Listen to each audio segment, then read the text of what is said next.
Nag-iisa sa basement, tila mababaliw si Jay. Hindi matigil ang pangangati ng kanyang katawan, ngunit kailangan niyang labanan ng udyok na kamutin ito. Sobrang nakakapangilabot ang pakiramdam kaya't kumuha siya ng baril at pansamantala, naisip niyang wakasan ang sarili. Napigilan niya ang sarili sa tamang oras at sa halip, kumuha siya ng plies. Gamit ito sa kanyang mga kuko, pinatahimik ng sakit ang pangangati. Nagsimula ang lahat ng ito nung umaga. Pagkatapos ng magdamag na pag-inom, nagising si Jay dahil patuloy na kumakatok sa pinto ang kanyang ama na si Joe. Dumaan si Joe para ihatid si Olivia, kaya pinapasok ni Jay ang kanyang anak sa loob. Nang ipaliwanag ni Joe na may sakit ang kanyang asawa, nagpasya si Jay na buksan ng tindahan ngayon para maalagaan ni Joe ang kanyang ina. Habang naghahanda para sa araw na iyon, patuloy na kinakamot ni Jay ang kanyang leeg. Naiisip din niya ang kanyang yumaong asawa na ang unang sintomas ay pagsusuka. Matagal itong naospital at problema pa rin ang mga bayarin. Nakipag-usap si Olivia kay Jay sa pamamagitan ng pagsusulat sa kanyang notebook at sinabi rito na gusto niyang bisitahin ang kanyang ina, ngunit ipinaliwanag ni Jay na hindi maaari at hiniling na kausapin na lang siya nito. Nang ihatid ni Jay si Olivia sa paaralan, tinanong niya kung ginugulo pa rin siya ng ibang mga bata at tumango siya. Inalok niyang kausapin ang kanyang guro, ngunit tumanggi si Olivia. Gusto ni Jay na ipagtanggol niya ang kanyang sarili, ngunit umalis si Olivia nang hindi pinansin ng payo. Pagkatapos ay natuklasan ni Jay na hindi sinasadyang naiwan ang kanyang notebook, kaya tiningnan niya ang mga drawing nito at labis na nalungkot sa nakita, ang mga pang-aaway niya sa kanyang asawa, ang kanyang pag-inom, ang kanyang asawa sa ospital, at kung gaano siya namimiss ni Olivia. Sumagi sa isipan niya ang mga alaala ng kanyang asawa na nababalot ng dugo, ngunit natauhan si Jay ng katukin ng gwardiya ng paaralan ang bintana ng sasakyan. Kinuha ng lalaki ang notebook at ibinigay ito kay Olivia bago siya sinamahan papasok sa gusali. Habang nagmamaneho sa bayan, patuloy na umiinom si Jay. Sa radyo, isang lalaki ang nagreklamo tungkol sa kamakailang pagsiklab ng galis o impeksyon sa balat at sinisisi ito sa mga refugee. Naniniwala ang isa pang caller na ang kumakalat na pangangati ay isang panloloko at ang mga tao ay naghahanap lang ng atensyon sa social media. Nang sa wakas ay dumating si Jay sa tindahan ng pamilya, nilapitan siya ni Miguel na nagpaalala sa kanya na may utang siya rito. Hindi alam ni Jay ang sinasabi niya at napansin niyang patuloy na kinakamot ni Miguel ang kanyang mukha. Pinagbantaan siya ni Miguel na sasaktan kung hindi niya makukuha agad ang kanyang pera at umalis. Binuksan ni Jay ang tindahan at ipinaliwanag ng empleyadong si Lisa na tinanggal ni Joe sa trabaho si Miguel. Sa opisina, naroon pa rin sa dingding ang mga painting ng kanyang asawa at hindi niya mapigilang isipin ito at si Olivia na magkasamang nagpipinta. Nang dumating ang mga bagong produkto, binuksan ni Jay ang isang espesyal na hatch sa kalye na nagpapahintulot sa mga kahon na dumulas papunta sa basement. Maya-maya, isang babaeng nababalot ng dugo ang pumasok sa tindahan upang humingi ng tulong na nagsabing may kumakagat sa kanya. Nang magsimula siyang kumamot, napalakas ito at nagdulot ng pinsala, sumigaw na parang siya ay nasusunog. Sinubukan siyang pigilan ni Jay, ngunit natumba ang babae habang sumusuka ng dugo. Tinawagan ni Lisa ang mga pulis, at pagdating nila, sinabi ni Jay sa kanila na nagrereklamo ang babae tungkol sa pangangati. Ipinaliwanag ng detective na hindi ito ang unang kaso. Noong una, inakala niyang isa lamang itong pakulo sa social media, ngunit marami na siyang nakitang mga tao ngayon para kumpirmahin na totoo ito. Pinayuhan ng mga pulis si Jay na mag-ingat at umalis upang dalhin ang babae sa ospital. Pagkatapos, nakatanggap si Jay ng tawag mula kay Joe na nalaman ang nangyari mula kay Lisa. Sinamantala ni Jay ang pagkakataon na tanungin siya tungkol kay Miguel at tumugon si Joe na nahuli niya itong nagnanakaw kaya tinanggal niya ito sa trabaho. Patuloy na umuubo ang asawa ni Joe sa background at sinabihan ni Jay ang kanyang ama na tumawag ng doktor, ngunit sinabi ni Joe na isa lamang itong insekto at lilipas din. Nang tumingin si Jay sa bintana, nakita niya ang isa pang lalaki na kinakamot ang kanyang mukha. Naisip niya ang kanyang asawa at kung paano nito hiniling sa kanya na palakihin si Olivia ng tama, ngunit sumagot si Jay na hindi niya ito kayang gawin ng mag-isa. Nagpasya si Jay na maglakad saglit at patuloy na uminom habang napapansin ng mas maraming tao sa kalye na kamot ng kamot. Ilang sandali pa, nakatanggap si Jay ng tawag mula sa isang guro na humihiling sa kanya na sunduin si Olivia dahil kinagat nito ang isa pang bata. Sumugod si Jay sa paaralan at sinubukang makipag-usap kay Olivia na nagtakip lang ng mga tainga at nagsimulang humimig upang maiwasang mapagalitan. Dahil sa pakiramdam na malapit na siyang mawalan ng pasensya, nagbilang pababa si Jay mula 10 upang kumalma at sa wakas ay pumayag na dalhin si Olivia sa sementeryo. Kinausap ng batang babae ang puntod ng kanyang ina, ngunit pabulong itong ginawa para hindi siya marinig ni Jay. Habang papunta sila sa tindahan, sinimulan ni Olivia na punitin ang mga pahina ng kanyang notebook. Nang makarinig siya ng sirena ng sasakyan sa malapit, binuksan niya ang radyo para takpan ng ingay. Sinabi ng tagapagbalita na ang lungsod ay napapaligiran ng mga marahas na insidente at ang mga lokal na ospital ay napuno ng mga taong sinaktan ng sarili. Kinansela ng mga paliparan ng lahat ng mga flight at may mga bulong-bulungan tungkol sa pag-atake ng terorista. Pagdating nila sa tindahan, napansin ni Jay na karamihan sa mga kalapit na tindahan ay maagang nagsara. Kinagabihan, nang malapit na magsara, pumasok ang dalawang magnanakaw sa tindahan at pinilit si Lisa na ibaba ang mga roll-up shutter. Habang inilalagay ni Lisa sa bag ang lahat ng pera mula sa kahera, inutusan ni Gabriela si Jay na dalhin ang kanyang partner sa safe. Sa likod ng isang istante, tumawag ng pulis ang customer na si Henry. Nagtatago rin si Olivia at aksidenteng nasipa ang isang lata na narinig ni Gabriela. Sa basement, hindi mabuksan ni Jay ang safe. Sinubukan siyang takutin ng magnanakaw at sa tingin ni Jay ay pamilyar ang boses kaya ibinaba niya ang bandana ng lalaki para ilantad si Miguel. Hiniling ni Jay na kunin nito ang pera at umalis nangakong hindi magsasalita. Bigla silang nakarinig ng putok ng baril kaya tumakbo pabalik si Jay sa tindahan at hinanap si Olivia. Ibinigay niya rito ang kanyang locator kung sakaling may emergency at pinagtago ito sa basement. Pagkatapos, kumuha si Jay ng utility knife mula sa mga istante at maingat na pumuslit hanggang sa matagpuan niya si Lisa na nabaril. Ipinaliwanag ni Gabriela na kinagat siya ni Olivia na naging dahilan upang aksidente niyang mapaputok ang kanyang baril. Inutusan ni Jay si Miguel na panatilihin ang kanyang mga kamay sa sugat habang kumuha siya ng ilang bagay para pigilan ang pagdurugo. Ipinasok niya ang bulak sa butas ng bala at ibinalot ang tape sa tiyan ni Lisa bilang pansamantalang benda. Sa sandaling iyon, dumating ang isang pulis at nagsimulang kumatok sa mga roll-up shutter. Pinanood siya ni na Gabriela at Miguel sa mga security camera, nagtatalo tungkol sa kung ano ang gagawin. Bigla, ang pulis ay napalibutan ng ilang mga baliw na taong nagsimulang bugbugin siya. Kasabay nito, lumabas si Henry mula sa pinagtataguan at pinakinggan ng emergency message na kakatanggap lang ng kanyang telepono. Dahil sa pagsiklab ng isang bagay na tinatawag na kati, ang lungsod ay nasa ilalim ng lockdown. Ang sintomas ng bagong sakit na ito ay ang hindi mapigilang pagnanasang kumamot sa kanilang sarili at sa iba. Iniisip ni Gabriela na biro lang ito at sinubukan siyang pakalmahin ni Jay, ngunit pinagbantaan niya ito. Ngayong sapat na ang lapit niya, hinuli siya ni Jay at kinuha ang baril bago itinulak papunta kay Miguel. Pagkatapos, itinali ni na Jay at Henry sina Miguel at Gabriela sa isang poste gamit ang tape at zip ties. Sa telepono, inanunsyo na suspendido na ang lahat ng emergency operations. Sino mang gumugol ng higit sa 10 segundo sa pagkamot ay ituturing na banta sa kaligtasan ng publiko at haharap sa nakamamatay na puwersa. Bigla, narinig ni Jay na tumutunog ang kanyang locator, kaya sumugod siya sa basement at nakita ang isang taong kinakamot ang ibang tao hanggang sa mamatay. Nang lumingon ng baliw at subukang atakihin din si Jay, wala siyang ibang nagawa kundi barilin ito. Matapos kunin ang locator, napansin niya na bukas ang hatch na nagpapaliwanag kung paano nakapasok ang dalawang tao. Isinara niya ito gamit ang padlock bago hinalugog ang silid hanggang sa matagpuan niya si Olivia na nagtatago sa aparador ng mga supply. Dinala ni Jay si Olivia, hindi alam na ang isa sa mga katawan ay gumagalaw ang kamay. Matapos iwan si Olivia sa opisina kasama ang locator, bumalik si Jay sa tindahan at sinabi sa kanya ni Miguel na tumakbo si Henry paakyat. Nagmamadali ring umakyat si Jay at nadatnan si Henry na may palakol kaya titinutok niya ang baril sa kanya. Binitawan ni Henry ang palakol at nanumpa na hindi siya marahas na tao, natakot lang siya. Hinayaan siya ni Jay na pumunta sa banyo bago kinuha ang kanyang telepono para tingnan ang balita. Itinanggi ng ilang politiko ang pagiran ng kati habang maraming sibilyan ang nag-record ng kanilang sarili na kumakamot. Sinubukan ni Jay na tawagan si Joe, ngunit hindi ito sumasagot. Pagkatapos, bumalik sina Jay at Henry sa tindahan at iniisip kung nalantad ba sila sa kati dahil sa mga bangkay sa basement. Sinabi sa kanila ni Miguel na ito ay isang emergency at dapat silang magtulungan. Isiniwalat din niya na buntis ang kanyang pamangkin. Nakumbinsi nito si Jay na palayain sila. Nang suriin ng grupo si Lisa, inamin niya na siya ang nagnanakaw at humingi ng tawad kay Miguel.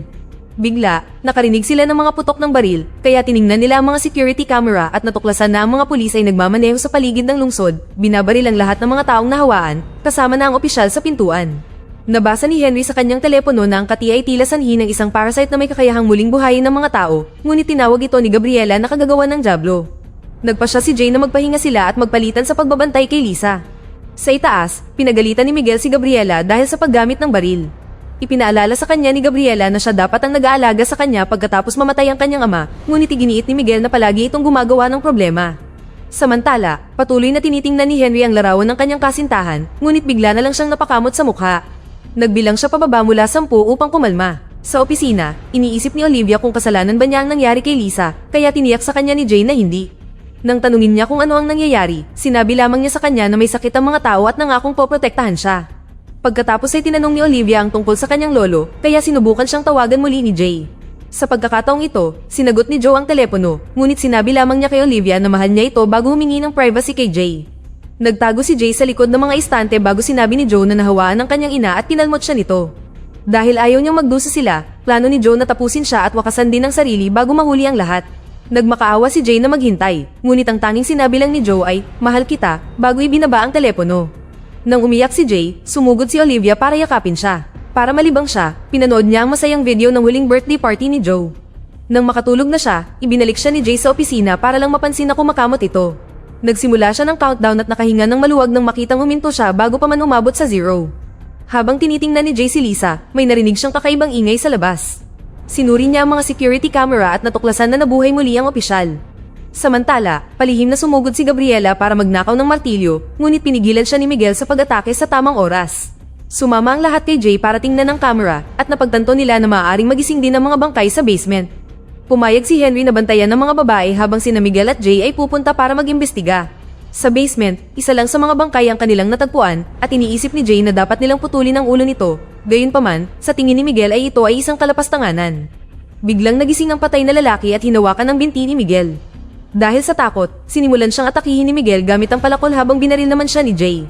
Nang makarinig sila ng ingay, lumingon ang dalawa at sinubukan ng nahawa ang babae na tumakbo pataas. Mabilis siyang sinundan ng mga lalaki para lamang matuklasan na pinabagsak na siya ni Gabriela gamit ang martilyo. Pagkatapos, inilagay nila ang mga bangkay sa mga tangke at pinuno ito ng kemikal upang matunaw. Nakakadiri itong tingnan kaya nasuka si Miguel. Sinabi sa kanya ni Jay na hindi siya kailanman naniwala na nagnakaw siya, ngunit sa tingin ni Miguel ay huli na para baguhin ang mga bagay-bagay. Ipinaliwanag niya na si Gabriela ay nabuntis ng kanyang amo na walang pakialam at gustong ipalaglag ang kanyang pagbubuntis. Sa sandaling iyon, tinawag ni Henry ang lahat dahil natagpuan niyang patay si Lisa. Habang tinatakpan nila ng kumot ang kanyang katawan, hinarap ni Gabriela si Olivia dahil sa pagkakasala, sinisisi ito kung bakit niya napaputok ang baril. Ibinalik ni Jay si Olivia sa opisina at sinundan siya ni Miguel upang humingi ng tawad para sa kanyang pamangkin. Binanggit din niya na Katoliko si Lisa, kaya kailangan nilang gawin ng tama ang mga bagay-bagay. Nagdaos ang grupo ng isang maliit na libing at nag-iwan si Olivia ng isang drawing kay Lisa habang nagdarasal si Miguel. Pagkatapos ay inako ni Gabriela ang responsibilidad sa nangyari at humingi ng tawad kay Olivia na pumayag makipag-fist bump. Nang ililipat na sana ni Henry ang bangkay, nagising si Lisa at hinawakan ang kanyang braso. Pinigilan siya ni Jay habang tumakbo si Henry upang kunin ang cash register na ginamit niya upang basagin ang ulo nito hanggang sa mamatay. Habang itinapon din ni Miguel at Jay si Lisa sa tangke ng kemikal, pumunta si Henry sa banyo upang maghugas ng katawan. Napagtanto niyang may galos siya, ngunit nang tanungin ng iba kung nasaktan siya, itinanggi niya ito. Sinabi ni Miguel na nakakulong sila sa impyerno at iniisip ang kanyang pamilya na iniwan niya sa Mexico. Ngayon ay hiniling niya na sana ay hindi na lang siya pumunta sa USA. Pagkatapos, naghanda si Jay ng mesa na may ilang dilatang pagkain at kandila para makapaghapunan sila ng magkasama. Gayunpaman, nagambala sila ng isang pagsabog sa labas. Patuloy na lumalala ang mga ingay, ngunit wala silang magagawa, kaya nagpatugtog si Jay ng musika sa kanyang telepono at nagpatuloy sila sa paghahapunan. Naglabas si Jay ng isang bote ng whiskey na itinago ng kanyang ama sa tindahan, ngunit hinayaan niyang uminom sina Miguel at Henry habang inanunsyo niyang mananatili siyang matino mula ngayon. Ibinahagi ni Henry na hindi niya nakita ang kanyang pamilya simula nang siya ay mag-come out, kaya pinahahalagahan niya ang sandaling ito. Nang kailanganin ni Olivia na pumunta sa banyo, nagboluntaryo si Gabriela na ihatid siya. Sinabi ni Jay sa mga lalaki na hindi nagsalita si Olivia simula nang mamatay ang kanyang ina at tumabang ang pagsasama nilang mag-asawa pagkatapos ipanganak si Olivia. Ibinahagi rin ni Jay na nang babae siya at malapit na silang maghiwalay nang magkaroon nito ng kanser. Nakita niya ang mga pagdurusa nito at sinubukang makalimot sa pamamagitan ng alak. Sa sandaling iyon, tumigil ang pagtugtog ng musika dahil nawalan ng signal ang telepono. Isang emergency message ang nag-anunsyo na ang lahat ng komunikasyon ay isinara upang maprotektahan laban sa dayuhang banta. Ipinatupad na ngayon ng martial law at lahat ng sibilyan ay dapat manatili sa quarantine. Nagsimulang kumamot si Henry at nagtanong si Jay kung ayos lang siya, ngunit mabilis na tumigil si Henry at nagbilang pababa mula 10 upang patunayan na ayos lang siya. Bigla silang nakarinig ng sigawan, kaya tumakbo paakyat sina Miguel at Jay. Pagkaalis nila, patuloy na kumakamot si Henry ng matindi. Sa banyo, natuklasan ng mga lalaki na nakunan si Gabriela, kaya hawak niya ang kanyang patay na sanggol. Sumugod si Miguel para damayan siya at napansin niyang napakainit nito. Naniniwala si Henry na sepsis ito, ibig sabihin ay mamamatay siya kung walang antibiotics. May pharmacy sa baba, pero sa tingin ni Henry ay masyadong mapanganib. Gusto pa rin ni Miguel na umalis dahil tungkulin niyang protektahan ang kanyang pamangkin at nagkaroon ng mga flashback si Jay tungkol sa mga pagkukulang niya sa kanyang pamilya kaya pumayag siya. Matapos makuha ang baril, umalis si Miguel sa tindahan. Masyadong nag-aalala si Jay at patuloy sa paglalakad habang kinakamot ang kanyang balikat, ngunit tumigil siya nang tanungin siya ni Henry kung ayos lang siya. Pagpunta ni Jay sa ibang kwarto para kumalma, desperadong kinakamot ni Henry ang buong katawan niya. Pagkatapos ay tumungo siya sa banyo sa basement, hindi alam na binibilang din ni Jay ang kanyang mga pagkamot. Sa banyo, kinilabutan si Henry nang makitang umiihi siya ng dugo. Dahil hindi na niya kayang tiisin ang kati, nagsimula siyang kumamot ng napakalakas na nagdulot ng ilang pinsala. Dahil sa narinig niyang pagmumura, pumunta si Jay sa basement dala ang palakol at nakita ang dugo sa inidoro, ngunit wala si Henry. Hinanap niya ito at sinubukang buksan ang aparador ng mga supply, ngunit isang duguan na kamay ang pumigil dito. Sinabi ni Henry na ayaw niyang manakit ng kahit sino at hiniling kay Jay na ikulong siya. Gayunpaman, sinabi ni Jay na ayaw niyang magkaroon ng anumang panganib at lubos na naunawaan ni Henry na kailangan niyang protektahan si Olivia. Nang tumigil sa pagsasalita si Henry, binuksan ni Jay ang pinto. Lumabas ang isang nagbagong anyong Henry at inatake si Jay, dahilan para mabitawan niya ang palakol. Naglaban ang mga lalaki sa sahig habang sinusubukang sakalin ni Henry si Jay, ngunit biglang bumagsak si Henry at wala ng buhay. Lumalabas na inihagis ni Olivia ang palakol sa kanya. Pinabalik siya ni Jay sa tindahan bago ginamit ang palakol para tagtarin ang bangkay. Pagkatapos, naghugas si Jay at natuklasang may galos siya. Sa sandaling iyon, nakarinig siya ng ingay at nagmadaling pumunta sa tindahan kung saan nadatnan niya si Miguel na kinakalampag ang mga roll-up shutter dahil dala na niya ang gamot. Matapos ang ilang pag-aatubili, itinaas ni Jay ang mga shutter para makadaan si Miguel at ibinaba ang mga ito sa tamang oras para pigilan ng isang taong nahawaan na sumunod sa kanya. Bago buksan ang pinto, tiningnan ni Jay si Miguel kung hindi ito nasugatan.